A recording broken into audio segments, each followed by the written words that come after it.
Hey, so this is Clio.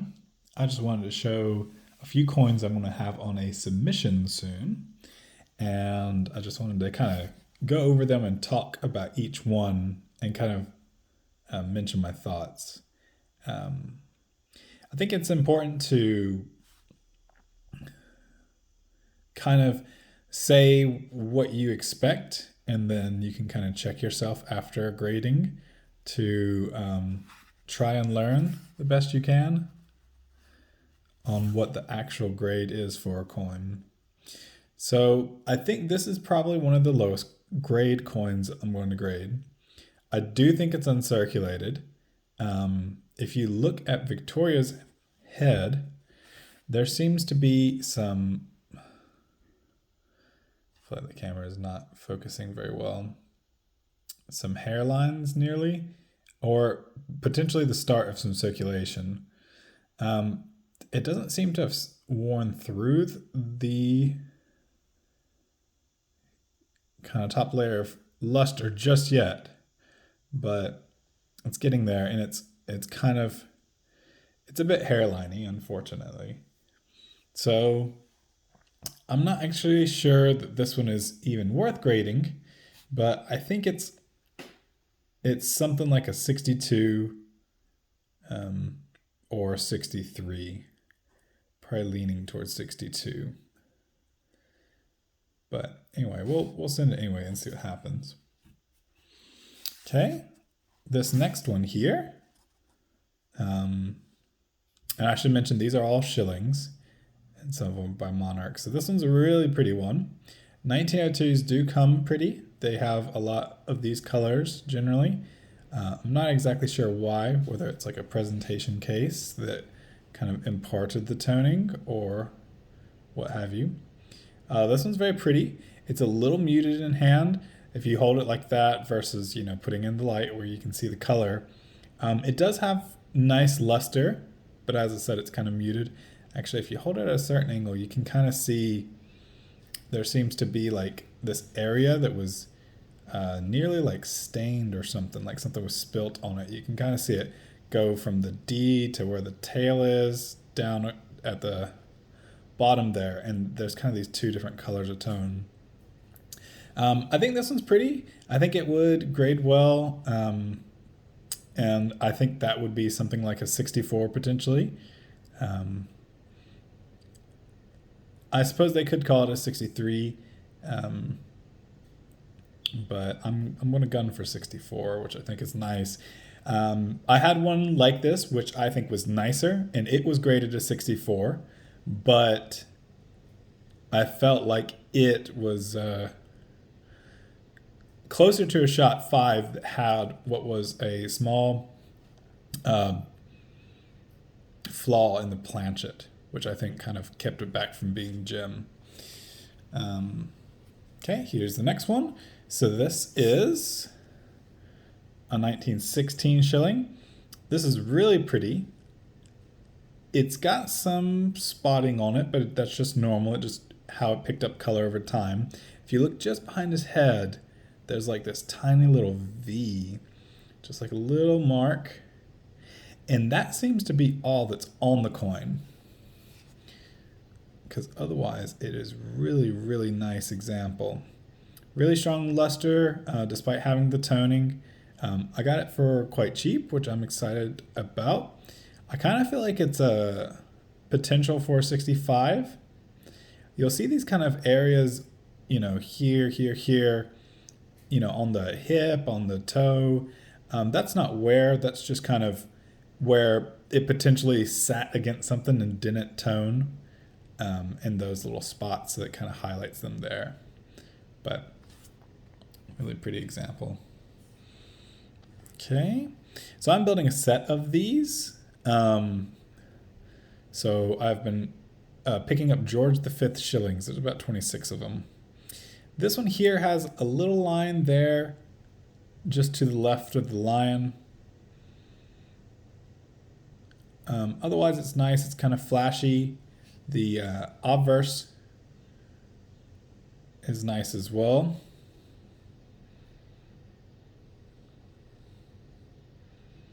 Okay. This one here I think is a tad nicer. This is a 1917. There's a little spot just there on his neck. You can see it there. Little line.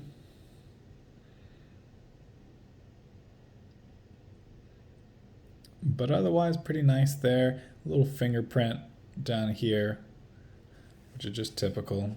And this side is a little muted. It's kind of got like a little layer of something on the surface, but you can still see the luster well through it. So I'm perfectly okay with it being there. So this one, the top pop at PCGS, and mind you, there are more of these graded at NGC. So it does seem that most of the dates have, let's say, 1 point higher graded at NGC. Top pop of this one at PCGS is a 64 plus, and then the rest are 64s. I think this one's got a shot as 64. And sorry, the one that I previously showed, I think it might be a 64 as well. Sometimes I feel like the range for 64 feels kind of wider, which I don't know if there's any particular reason for that, but I just think you can get some dogs in 63, and this one's really pretty. It's very flashy, very reflective. There is a little bit of chatter.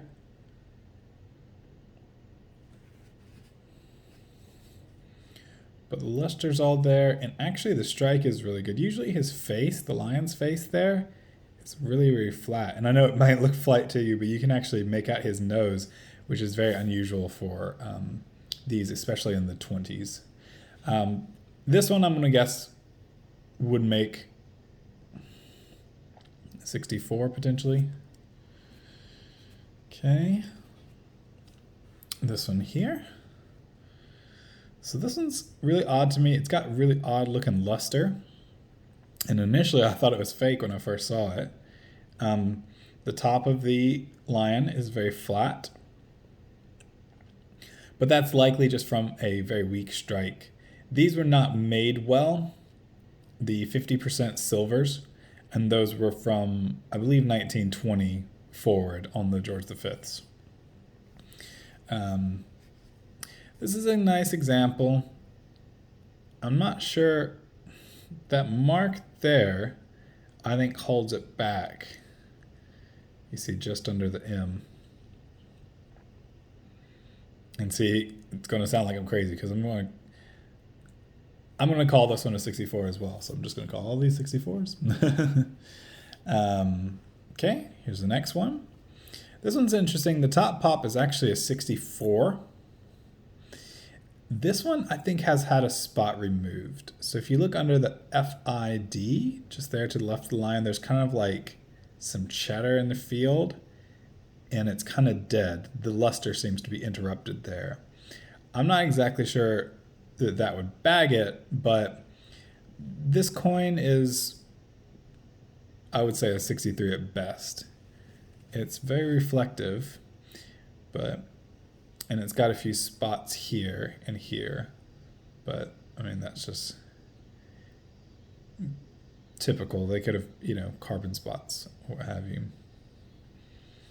Okay. This one is one of my favorites. I'm not sure if it is my favorite, but it's my favorite of this type. So this one, I think, is going to go 65. And the reason I think that is because it came out of an NGC holder that was in a MS65. Try to get it in better focus. Really, really pretty coin. There's a little fingerprint just here, but you actually can't really see it unless you're looking for it. It's got a little bit of color. This side is really nice. The obverse is, I think, nearly just as nice, but there is something on the surface of the obverse, kind of like a slight haze. I don't want to mess with that and potentially lose this lovely color that's around it. It's kind of got this like gold sheen to it.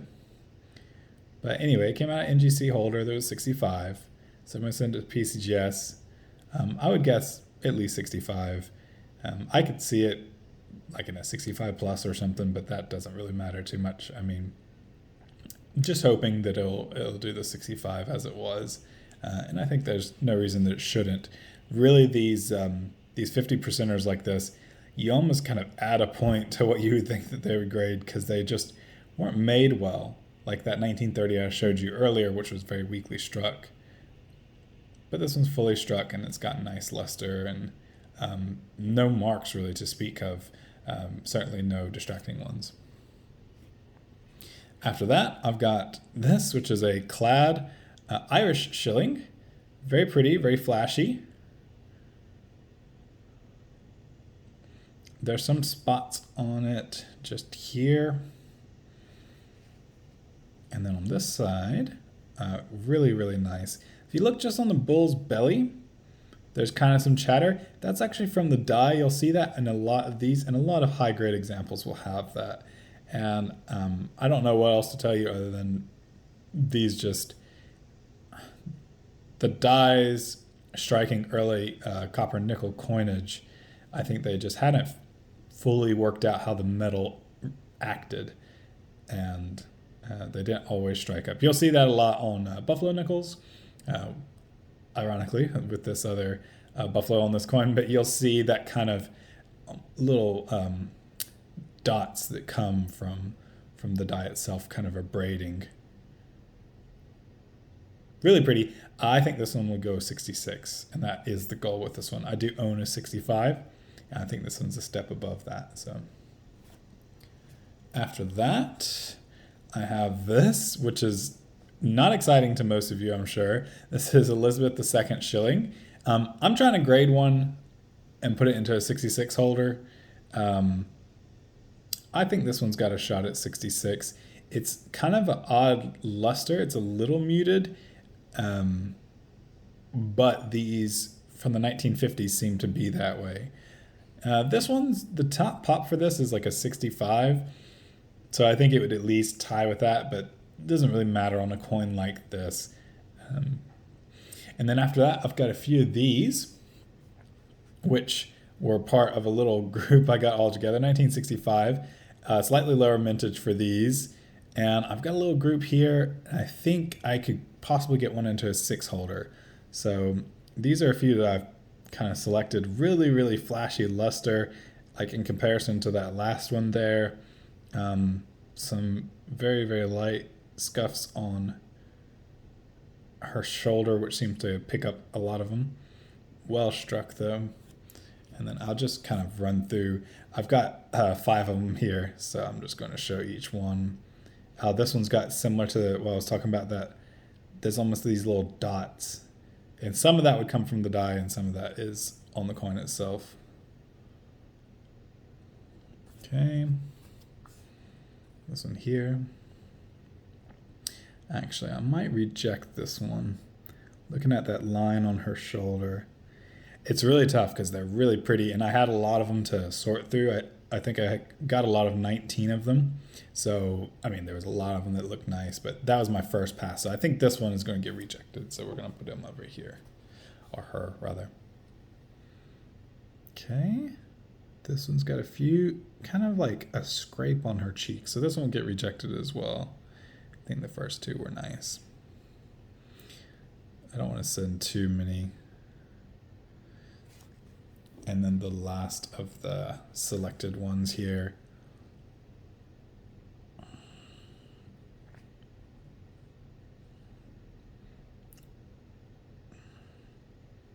And actually there's a little hit there just on her shoulder. So I think that one gets rejected as well. Yeah, so we'll just go with the first 3 Elizabeths, and we'll try for 66. But anyway, that's my newest sub that I'm going to send off. I'm just going to send to Econ, and of course, I will post something just to say when I get the results. But that'll be quite a while because PCGS has been backed up. Anyway, cheers.